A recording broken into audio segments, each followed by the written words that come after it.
Es curioso que otro presidente venezolano, al renunciar a la doctrina Bettencourt, pues racionalizó su acción diciendo que, bueno, que la doctrina Bettencourt lo estaba aislando a Venezuela del resto del mundo. Esta racionalización es parte de la miserable excusa que usan políticos mezquinos, porque sin lugar a duda se paga un precio económico. Pero Rómulo Bettencourt, con una clara visión de lo que es lo correcto y una clara ética democrática, supo resistir esa tentación y mantenerse firme, y por eso nosotros abrazamos la doctrina Bettencourt y yo creo que hay que revivirla. Nuestro próximo orador va a ser el doctor Carlos Sánchez Berzaín para hablarnos de la dictadura del siglo XXI, el caso boliviano.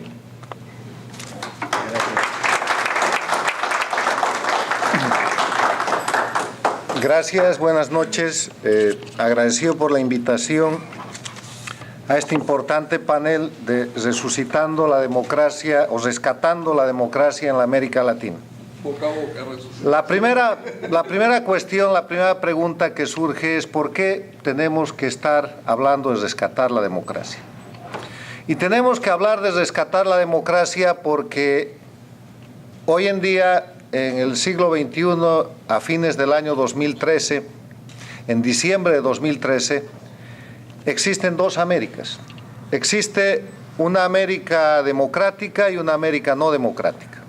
Si ustedes quieren encontrar un punto de quiebre para dividir, para separar, para diferenciar a los países de América, ese punto de quiebre ya no es ideológico.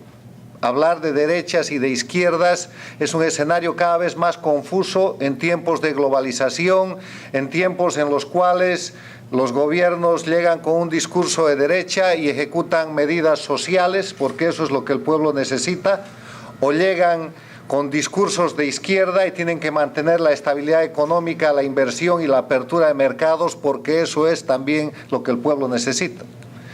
Si vemos en América Latina, vamos a ver países democráticos como Chile, como el Uruguay, como el Perú, gobernados por gobiernos de izquierda, el propio Brasil, o que se dicen de izquierda, que sin embargo son gobiernos que respetan los principios de la democracia, que no se les ocurriría cambiar la Constitución para prorrogarse en el poder, que respetan los derechos humanos y que son países previsibles. O sea, el eje de división, el eje de confrontación para diferenciar a los países de las Américas, hoy día no es más ideológico, hoy día está fundado en los países que son democracias y los que no son democracias. Y esta situación, esta terrible situación se plantea porque a partir de la dictadura castrista, a fines de la década del siglo pasado y principios del siglo presente, con la aproximación que hace el electo entonces presidente de Venezuela, Hugo Chávez, al dictador Fidel Castro, se produce un fenómeno de recreación del foquismo de los 60, que en lugar de ser armado pasa a ser un foquismo electoral, donde la dictadura cubana, con el dinero del petróleo venezolano, empieza un proceso de expansión en las Américas que nos ha llevado, en su mejor momento, porque ahora ya está en declive, a que controlen países como Venezuela, Bolivia, Ecuador, Nicaragua, intenten el control de países como Honduras, el Perú, Salvador, fracasen en algunos casos como el de Honduras y en otros sus candidatos, forzados por la realidad y el mandato de sus pueblos, tengan que volver al camino de la democracia. Ha llevado a que ejerzan una influencia muy importante en países como la Argentina, que ocupan una zona gris entre lo que es la democracia y la no democracia, y a que copen organismos tan importantes como la Organización de Estados Americanos, donde han impuesto un secretario general que, en vez de cumplir con la Carta de la Organización y con la Carta Democrática Interamericana, la incumplen todos los días para deteriorar y para volcarle la cara a la democracia. Ese es el escenario actual y por eso estamos hablando de rescatar la democracia en la América Latina. Porque hay un grupo de países latinoamericanos liderados por la dictadura más antigua, el castrismo, que va a cumplir 55 años, que también se han vuelto dictaduras. Venezuela, Bolivia, Ecuador, Nicaragua no son más democracias, como voy a demostrar en esta breve exposición, y tienen que empezar a ser llamadas por su nombre porque son las dictaduras del siglo XXI. Me parece muy importante que la primera charla se haya referido a la doctrina Bettencourt, porque la doctrina Bettencourt es uno de los pilares que sustenta un gran instrumento de democracia que existe en las Américas y que se llama la Carta Democrática Interamericana. Porque hoy día, para hablar de democracia, ya no tenemos que estar citando en las Américas el autor, la doctrina o la fuente doctrinal tal o cual. Son importantes como fuentes secundarias. La fuente principal que nos dice lo que es la democracia es la Carta Democrática Interamericana, que es un documento suscrito en el marco de la Organización de Estados Americanos el 11 de septiembre del año 2001, el mismo día en que caían y eran atacadas las Torres Gemelas y que Estados Unidos era atacado por el terrorismo internacional. Se firmaba en Lima la Carta Democrática Interamericana, que es un instrumento obligatorio para los países de las Américas. Y esa Carta Democrática Interamericana empieza diciendo en su artículo 1 que los pueblos de las Américas tienen derecho a la democracia y sus gobiernos la obligación de promoverla y defenderla. Pero dice más. En el artículo 3 establece cuáles son los elementos esenciales de la democracia, o sea, aquellos elementos sin los cuales deja de haber democracia, y enuncia 5 elementos. El primero es el respeto a los derechos humanos y las libertades fundamentales. El segundo es el acceso al poder y su ejercicio con sujeción al Estado de Derecho. El tercero, la celebración de elecciones periódicas, libres, justas y basadas en el sufragio universal y secreto como expresión de la soberanía del pueblo. El cuarto es el régimen plural de partidos y organizaciones políticas, y el quinto elemento es la separación e independencia de los poderes públicos. Si ustedes miran el gobierno de Venezuela, el de Chávez o el de su sucesor Maduro, si ustedes miran el gobierno de Morales en Bolivia, si ustedes observan el gobierno de Correa en el Ecuador o el gobierno de Ortega en Nicaragua, encontrarán que en estos países no se cumple ninguno de los elementos esenciales de la democracia. No se respetan los derechos humanos porque son países que en los últimos años han producido presos políticos, perseguidos políticos y exiliados políticos. Antes de la dictadura de Chávez, en el mundo se conocía el exilio cubano, que es un exilio por millones. Hoy día se conoce el exilio venezolano, que es un exilio por miles. Llega a tal punto que inclusive en el propio Miami hay ya un alcalde venezolano resultado de ese proceso de migración forzada producida por el exilio inducido desde la dictadura venezolana. En Bolivia se ha producido exilio por cientos. Hay exiliados bolivianos en el Brasil, en el Perú, en el Paraguay, en los Estados Unidos, en España. Y no hay exiliados en otros países porque este círculo de países dictatoriales de las Américas, liderados desde Cuba y secundados por Venezuela, se han encargado de asustar a otros países para que expulsen a los perseguidos bolivianos y de otros países. Hay exilio ecuatoriano, un exilio producido todavía por decenas, pero aquí hay periodistas, hay abogados, hay empresarios del Ecuador que, perseguidos por el gobierno de Correa, han recibido el asilo y la protección de la democracia más importante del mundo, que es los Estados Unidos. Y en Nicaragua se acaba de anunciar que lo que quiere hacer Ortega es cambiar la Constitución para hacer lo que ya hacen el resto de sus colegas, que es elegirse indefinidamente. Y para eso no solamente se han apoderado del poder judicial, del poder electoral, del poder legislativo, se han apoderado de todo el poder del Estado. Yo emplazo a los defensores de que en estos países, Venezuela, Bolivia, Ecuador y Nicaragua, existiera un ápice democrático, a indicarme cuál de los elementos esenciales de la democracia cumplen ellos. Ninguno. Y en ese escenario lo que corresponde es simplemente describir un otro concepto. ¿Qué es una dictadura? Una dictadura, y además señalada por el diccionario de la Real Academia de la Lengua, para no entrar en profundidades de discusiones de nuevo escuelas u opiniones teóricas, es el gobierno que bajo condiciones excepcionales prescinde de una parte mayor o menor del ordenamiento jurídico para ejercer la autoridad del país. O un gobierno que en un país impone su autoridad violando la legislación anteriormente vigente. Esto quiere decir que una dictadura es un gobierno que ha roto el Estado de Derecho. El Estado de Derecho no es otra cosa que el gobierno de las leyes. ¿Qué quiere decir el gobierno de las leyes? Y este es un concepto en el que está basado la democracia, porque ustedes habrán escuchado que uno de los elementos esenciales de la democracia es el acceso al poder y su ejercicio con sujeción al Estado de Derecho. Es el respeto a la ley por encima de la cual no puede estar ningún ciudadano por poderoso que sea.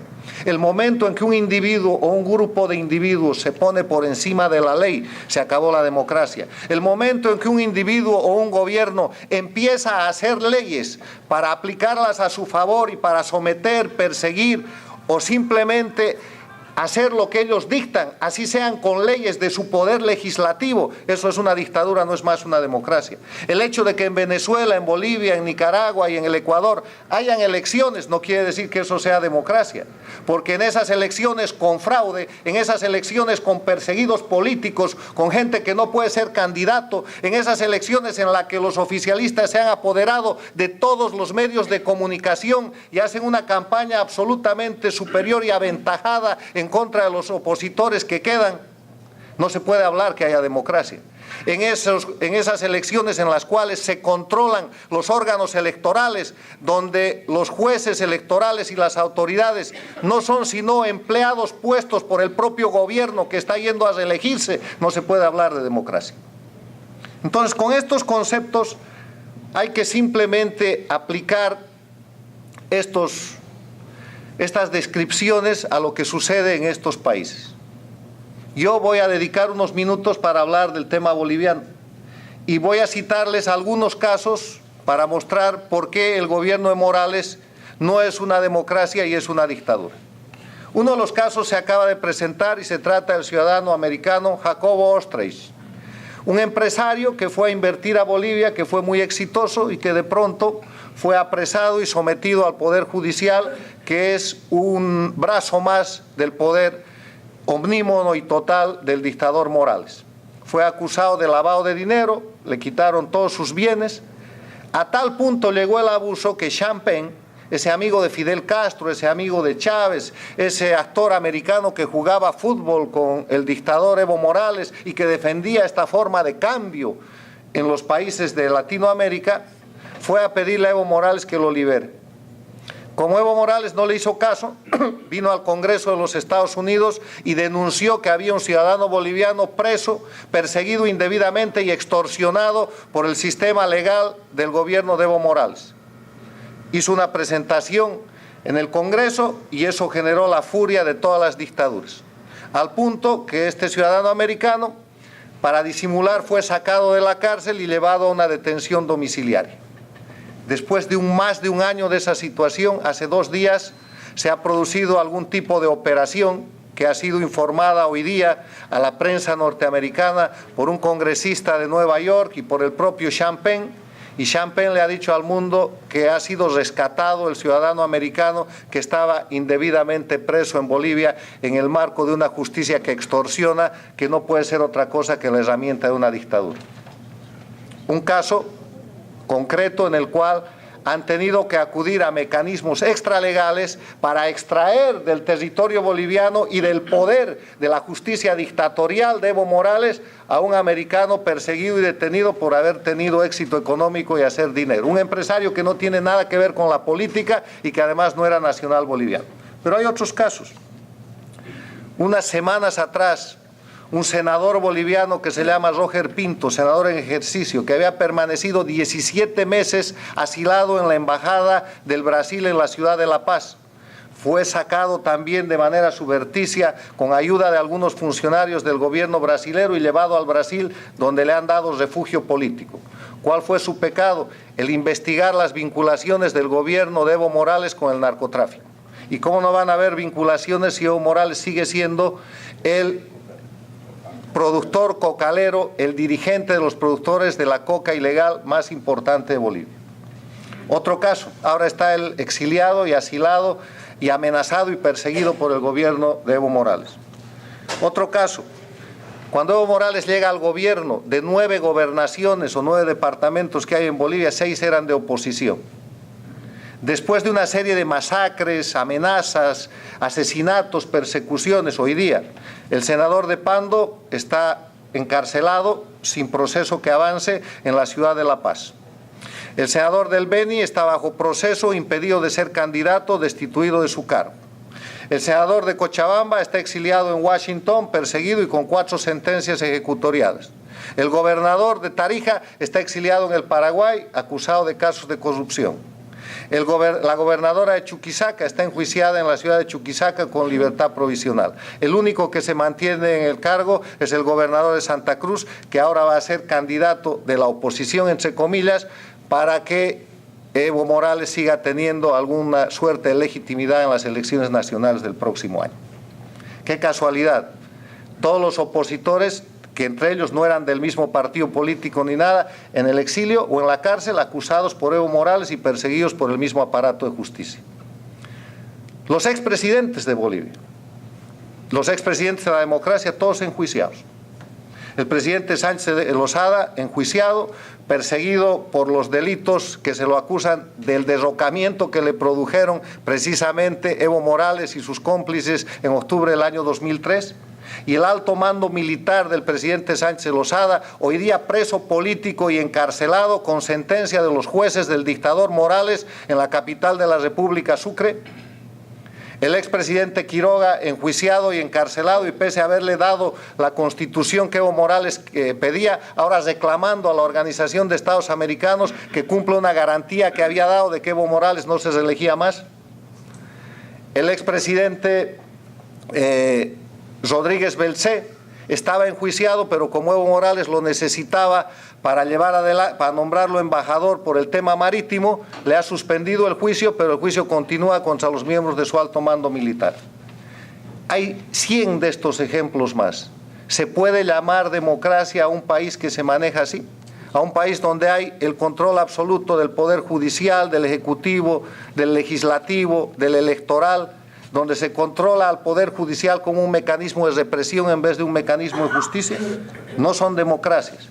Y entonces, ¿qué hacer frente a esto? Porque aquí los venezolanos les pueden dar cientos de ejemplos del mismo tipo sobre Venezuela, los ecuatorianos harán lo propio, los nicaragüenses están en lo mismo. ¿Qué hacer frente a estas dictaduras? Yo tengo 5 propuestas y creo que ese es el tema sobre el que tenemos que trabajar. Lo primero es que tenemos que reconocer que hemos perdido la democracia. Hay que reconocer que cuando no hay libertad, que cuando no hay Estado de Derecho, que cuando no hay institucionalidad, aunque hayan elecciones, no hay democracia. Lo segundo es que hay que llamar a la gente que gobierna estos países por su nombre, son dictaduras. No se pierdan en los sofismas muy importantes o en los conceptos muy valiosos para la teoría de que son regímenes autoritarios, totalitarios, déspotas, son todo eso. Pero hay que manejar la nomenclatura que se opone a la democracia y eso se llama solamente dictadura. La dictadura de Castro, la dictadura de Chávez, la dictadura de Maduro, la dictadura de Morales, la dictadura de Correa y la dictadura de Ortega. Son dictadores, no son presidentes, porque el presidente es el jefe de una república y la república tiene como elemento fundamental la periodicidad del mandato, no el gobierno indefinido en el que estos señores se han instituido. El tercer tema que propongo es recuperar la capacidad de denuncia. Hay que denunciarlos, hay que mostrar la permanente violación de los derechos humanos. Todos los días las dictaduras están violando los derechos humanos peor que las dictaduras del siglo pasado. Estas dictaduras persiguen a sus víctimas por todo el mundo. Tienen medios de comunicación transnacionales para destrozar y asesinar la reputación de la gente a la que quieren perjudicar. El otro elemento, unir la oposición. Venezuela es un gran ejemplo. Lamentablemente no se puede decir lo mismo ni de Bolivia, ni del Ecuador, ni de Nicaragua, por una razón fundamental, lo mismo que en Cuba.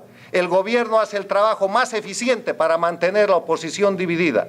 La amenaza, la corrompe, la penetra, a veces la simula y de esa manera mantiene una oposición dividida para tratar de seguir simulando democracia. Y finalmente hay que despertar la solidaridad de las democracias del mundo. Yo en el último libro que he escrito, hago un mea culpa como político y exgobernante boliviano. Y es un mea culpa frente al pueblo cubano, porque cuando nosotros fuimos gobierno toleramos la dictadura de Castro. Y la toleramos porque habían razones de conveniencia política o simplemente razones de no interés. Pero al hacer esa tolerancia, nunca imaginamos que íbamos a ser víctimas de esa dictadura. Los gobiernos democráticos de hoy día tienen que saber que están amenazados por el sistema de las dictaduras de América Latina. Y tienen que saber que mantenerse en silencio es ser cómplices por el peor de los pecados, el pecado de omisión. Porque las democracias no pueden coexistir con los regímenes dictatoriales y tienen que empezar a tomar una actitud como la que tomaron en la década de los 70 frente a las dictaduras del siglo XX. Y para que eso suceda, la opinión pública, todos nosotros, en nuestras comunidades, en nuestros países, en nuestras fuentes de trabajo, tenemos que llamar a los dictadores por lo que son como dictadores y tenemos que empezar a librar la primera batalla, que es la batalla de mostrar cómo violan los derechos humanos, cómo controlan el poder total, cómo tienen exilio, perseguidos, muertos y gente que está llevada a la miseria humana por el ejercicio absoluto del poder. Ese es el desafío, ese es el mensaje que yo les traigo. Conmovamos a las democracias del mundo para que se empiecen a ocupar de la recuperación democrática de un grupo de países que ya no es uno, ya no es Cuba. Son 5 las dictaduras que hoy existen en las Américas. Muchas gracias.